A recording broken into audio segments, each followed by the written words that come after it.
Bom dia, igreja. Que o amor de Deus Pai Todo-Poderoso esteja sobre todos nós nessa manhã. A leitura de hoje se encontra em Mateus 24. Mateus 24, versículo do 36 ao 39.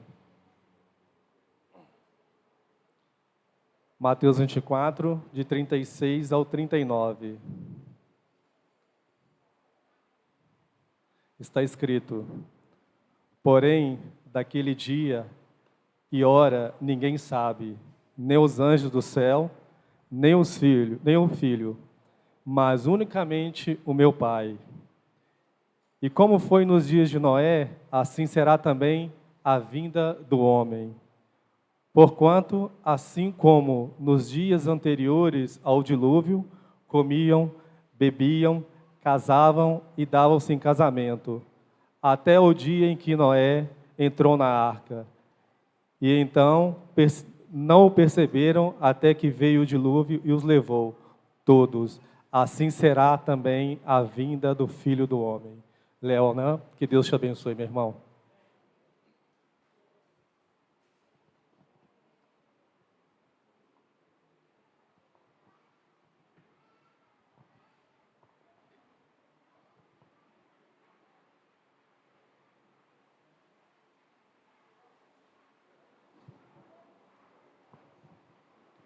Bom dia, amada igreja.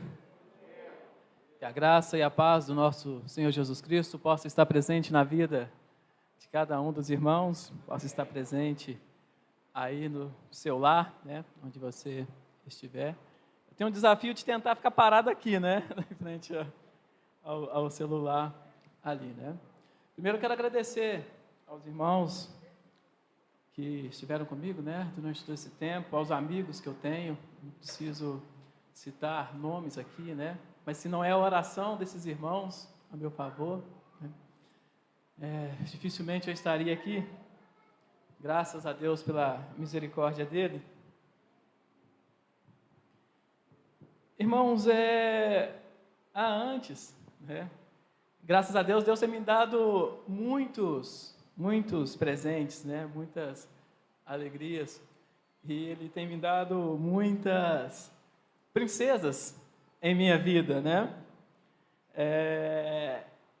Eu tenho algumas sobrinhas, né, e eu sempre trato elas assim.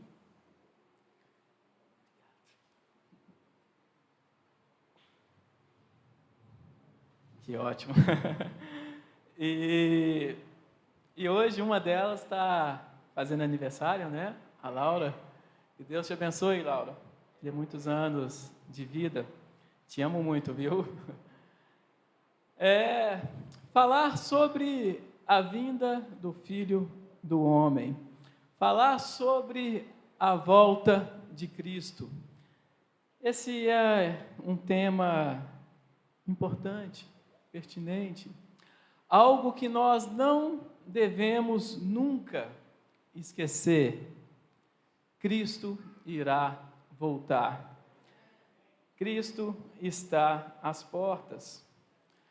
E como o Abílio leu, né, fez essa leitura, obrigado, Abílio. Uma semana antes ele me pediu a leitura, né, para poder meditar. Deus te abençoe. Dando sequência ao texto, diz: portanto, vigiai, porque não sabeis em que dia vem o vosso Senhor. Mas considerai isto, considerai essas palavras, ó Igreja de Cristo. Considerai essas palavras, irmãos. Se o pai de família soubesse a que hora viria o ladrão, vigiaria, e não deixaria que fosse arrombada a sua casa.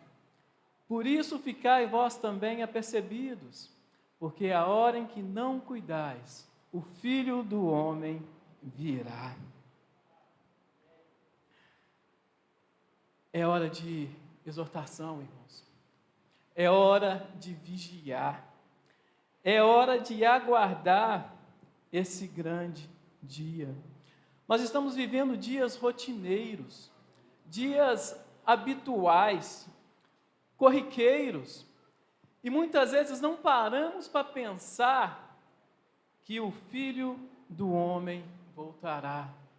Não paramos para pensar que o fim está próximo. E foi assim também nos dias de Noé.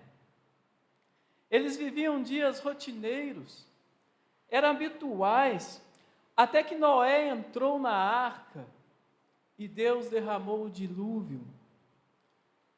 Um fim anunciado, porém não aguardado por aquela geração. A Bíblia nos fala no livro de Gênesis, no capítulo 6, que viu o Senhor que a maldade do homem se havia multiplicado na terra e que era continuamente mal todo o desígnio do seu coração. Gênesis 6, capítulo 5. Se os irmãos quiserem acompanhar comigo nos slides, né, uma cópia fiel do que está na Bíblia. Né? E já no versículo 11 diz que a terra estava corrompida à vista de Deus e cheia de violência. Nada diferente, irmãos, do dia que vivemos hoje. Nada diferente. É violência, é corrupção, é falta de paciência. E tudo isso, naquela época, pesou no coração de Deus. E Deus, ele resolveu dar fim a toda carne, a tudo que se movia sobre a terra. Porém, Noé achou graça diante de Deus. Eis a história de Noé. Noé era homem justo e íntegro entre os seus contemporâneos. Noé andava com Deus. Irmãos, nós sabemos que os olhos do Senhor estão a passear sobre a terra. Nós sabemos que os olhos do Senhor, eles contemplam os bons e os maus, os justos, os injustos, e que Ele é soberano, que Ele está em todo lugar. Não há nada que nós possamos fazer que Deus não venha ver. E a pergunta é, irmãos, você tem buscado encontrar graça diante de Deus? Se Deus olhasse para mim hoje, nessa manhã, Deus encontraria graça nos meus atos? Deus encontraria graça na minha vida? Temos que buscar, irmão, encontrar graça diante dos olhos de Deus. Essa é a pergunta que eu tenho me feito nos últimos dias. Acharia Deus graça em nós? Mas Deus achou graça em Noé. E Deus estabeleceu com Noé uma aliança. Deus estava para derramar o dilúvio e acabar com toda a carne. Mas com Noé, ele estabeleceu uma aliança. No versículo 17 e 18, ainda de Gênesis 6, diz: porque estou para derramar águas em dilúvio sobre a terra para consumir toda a carne, em que há fôlego de vida debaixo dos céus. Tudo o que há na terra perecerá. Contigo, porém, estabelecerei a minha aliança. Entrarás na arca, tu e teus filhos, e tua mulher, e as mulheres dos teus filhos. Deus havia decidido. Era o fim daquela geração. Mas, pela essa aliança que Deus fez com Noé, Deus dá a ordem a Noé para construir uma arca. E Deus passa todos os parâmetros, todas as dimensões, tudo o que era necessário, a forma que deveria ser feita, aquela arca. E Noé fez. E Noé entrou para aquela arca. E a porta foi fechada. E nós já sabemos, irmãos, dessa história. Nós já sabemos do final dessa história. Durou o dilúvio 40 dias. abriram as comportas dos abismos, as fontes começaram a jorrar águas, e do céu desceu uma copiosa chuva. Tudo o que se movia sobre a terra deixou de existir. Tudo que havia fôlego de vida morreu. Somente Noé e sua família ficaram vivos. E os animais que estavam naquela arca. Assim foram exterminados todos os seres que havia sobre a face da terra. O homem e o animal, os répteis e as aves do céu foram extintos da terra. Ficou somente Noé e os que estavam com ele na arca. Irmãos, vamos parar para pensar um pouco agora. Eu queria chamar a atenção dos irmãos para uma coisa. Imagine para Noé como que foi duro o processo de construção daquela arca. Foi um trabalho pesado, foi um trabalho árduo. Hoje nós temos a comodidade de chegar ali, comprar uma ferramenta, de comprar água, muita coisa já quase pronta, mas Noé não. Ele teve que fazer tudo sozinho, e um trabalho pesado, e ele assim o fez. Imagine agora, irmãos, como que era a vida dentro daquela arca, porque falando assim, né, é muito bonito, mas você imagina passar ali os 40 dias, mais, né, acho que durou os dias, 150 dias, né, o total. Você imagina você passar todos esses dias ali dentro daquela arca. Havia trabalho demais, responsabilidade demais. Você imagina você ter que tratar de todos aqueles animais. Você imagina o mau cheiro que deveria estar ali. Imagine tudo, né, o que eles tinham que fazer e sem poder sair dali daquele local. Não era uma vida fácil dentro da arca. Mas se você parar e olhar para o lado de fora da arca, o que você vai encontrar, irmãos, é só morte e destruição. Embora tivesse trabalho dentro da arca, ali era o melhor lugar para se estar. Hoje nós podemos dizer que nós vivemos numa arca espiritual. Nós também aguardamos um fim que foi anunciado. Nós aguardamos esse grande dia que Jesus irá voltar. Temos muito trabalho, irmãos? Temos trabalho demais.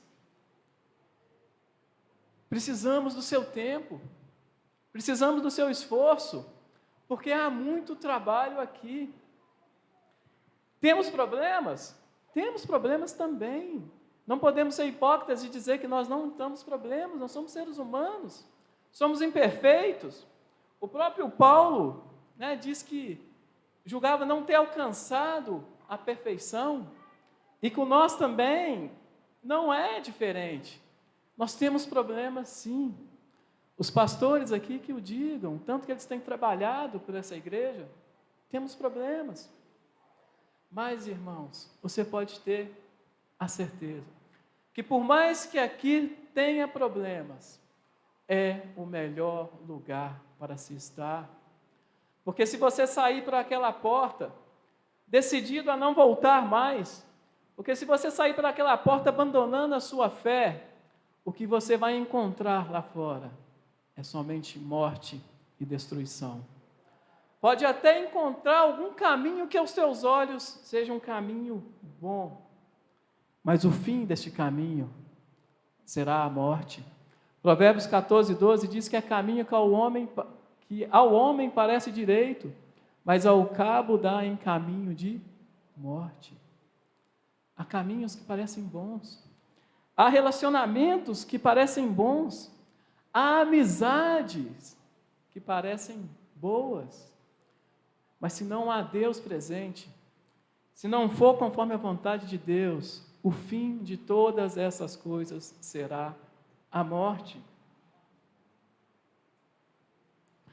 Agarre firme, irmãos.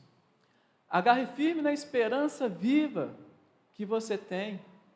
Porque assim como nos dias de Noé a arca foi fechada, assim um dia também a trombeta irá soar. E esse céu vai se rasgar e nós vamos ver o Filho do Homem vindo para buscar a sua igreja.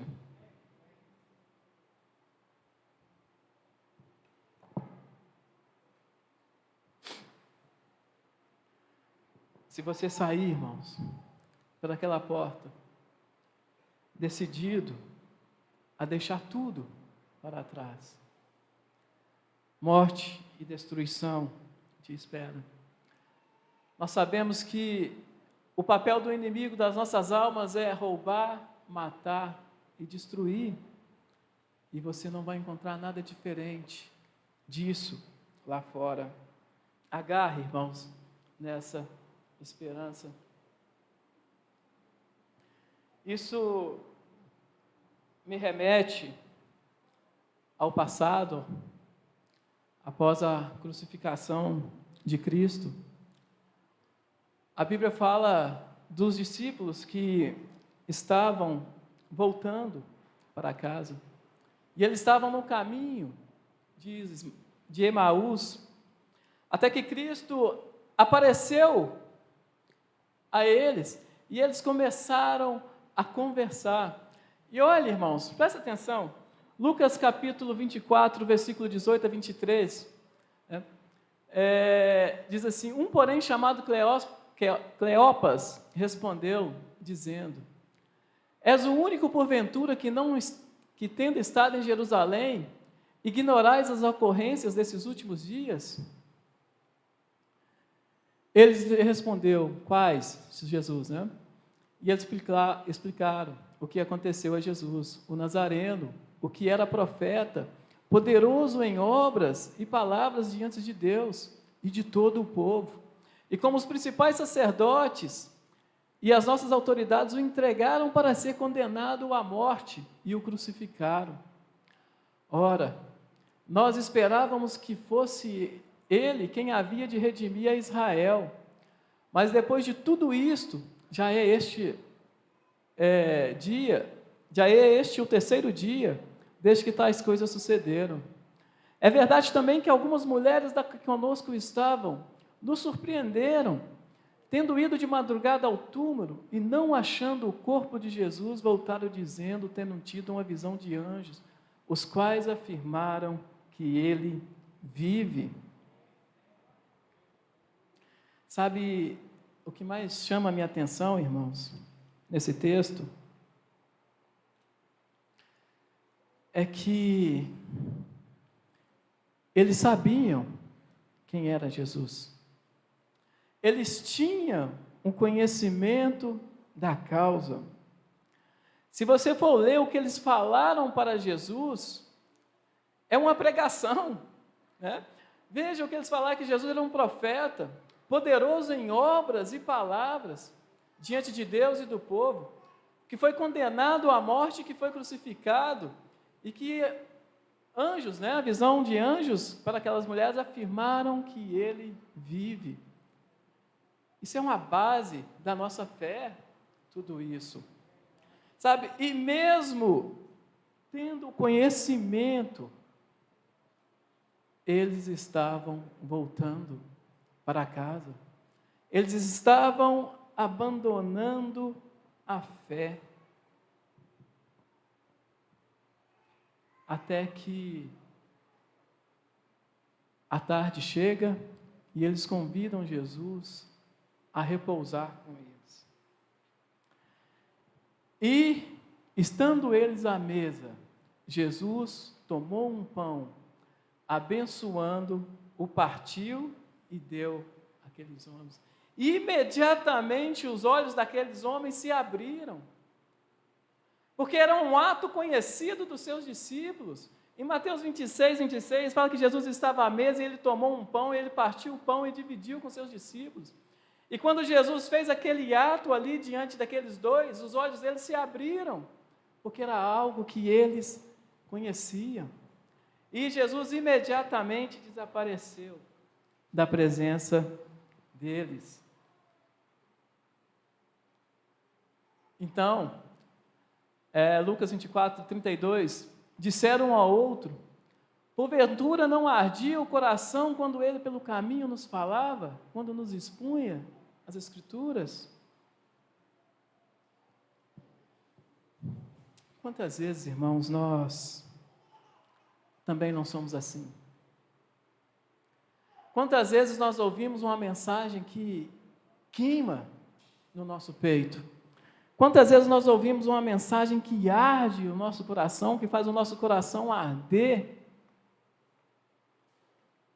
Mas vêm os dias da semana e nós estagnamos, nós ficamos parados.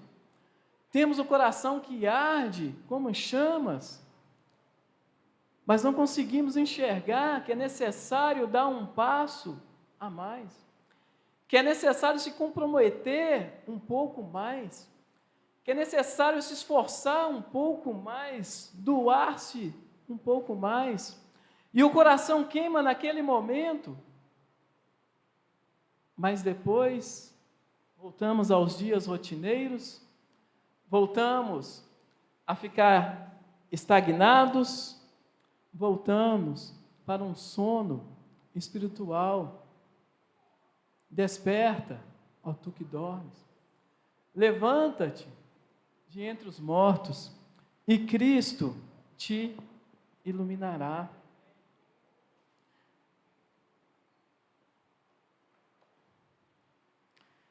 Espiritualmente falando, irmãos, não há nada mais perigoso do que estar dormindo. Espiritualmente falando, irmãos, não há nada mais perigoso do que se sentir acomodado, de se sentir distraído. Espiritualmente, é necessário se comprometer, irmãos. É necessário acordar. Na verdade, há até uma condenação em Apocalipse para aqueles que não se comprometem, para aqueles que estão acomodados, para aqueles que não estão nem quente e nem frio, são mornos, porque estão a ponto de ser vomitados na boca de Deus. Nós estamos vivendo, irmãos, no piloto automático. Nós fazemos as mesmas coisas, caminhamos simplesmente porque tem muitas pessoas caminhando. Fazemos muitas vezes porque tem muita gente fazendo. Temos que tomar cuidado com o modismo. Temos que tomar cuidado com o que está acontecendo lá fora. Porque lá fora há bilhões de pessoas que estão presas nessa ideia, estão presas nessa realidade criada, vivendo um roteiro programado pelo mundo, vivendo como sonâmbulos. Nós temos que ser e fazer diferente. Não podemos viver nesse sonambulismo. Nós temos que nos comprometer. É hora de despertar, irmãos. É hora de levantar, é hora de se comprometer. É hora de cuidar da nossa família. Muitas vezes nós somos bombardeados por informações, somos bombardeados por problemas, e tudo isso tira o nosso foco, tira a nossa visão. É hora de voltar, irmãos. É hora de desembaraçar de todo o peso, de todo o pecado. É hora, irmãos, de ouvir o que Deus quer para cada um de nós. E esse dia se chama hoje. Hebreus capítulo 3, versículo de 12 a 15 diz: tende cuidado, irmãos. Jamais aconteça haver em qualquer de vós perverso coração de incredulidade, que vos afaste do Deus vivo. Pelo contrário, exortai-vos mutuamente cada dia, durante o tempo que se chama hoje, a fim de que nenhum de vós seja endurecido pelo engano do pecado, porque nos temos tornado participantes de Cristo, se de fato guardamos firme até o fim a confiança que desde o princípio tivemos, enquanto se diz: hoje, se ouvirdes a voz do Senhor, não endureçais o vosso coração, como foi na provação.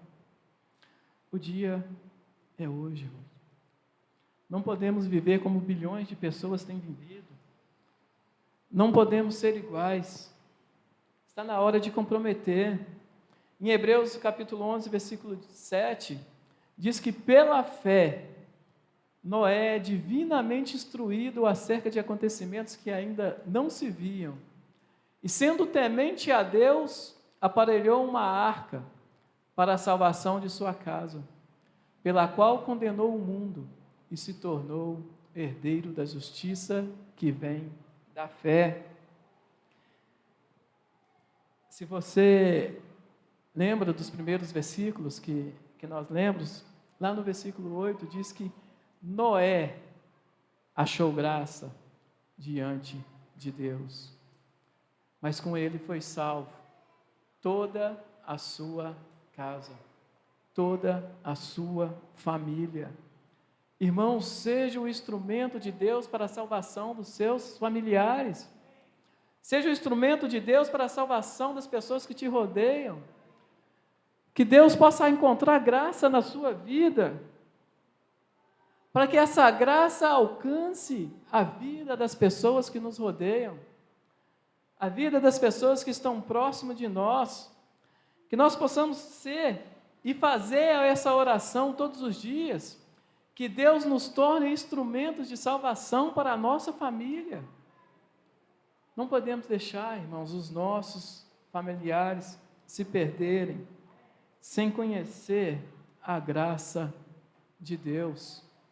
Hebreus 10, 37, porque ainda dentro de pouco tempo, quem vem virá e não tardará. Não tardará, irmãos. Cristo está às portas. A trombeta vai soar e nós vamos ter um encontro com Cristo nos ares. Agarre-se, irmãos, essa esperança que você tem. Que o Senhor abençoe a sua vida. Que o Senhor esteja contigo todos os dias. Que o Senhor encontre graça na sua vida. E que Ele te use como instrumento para a salvação de outras pessoas. Amém.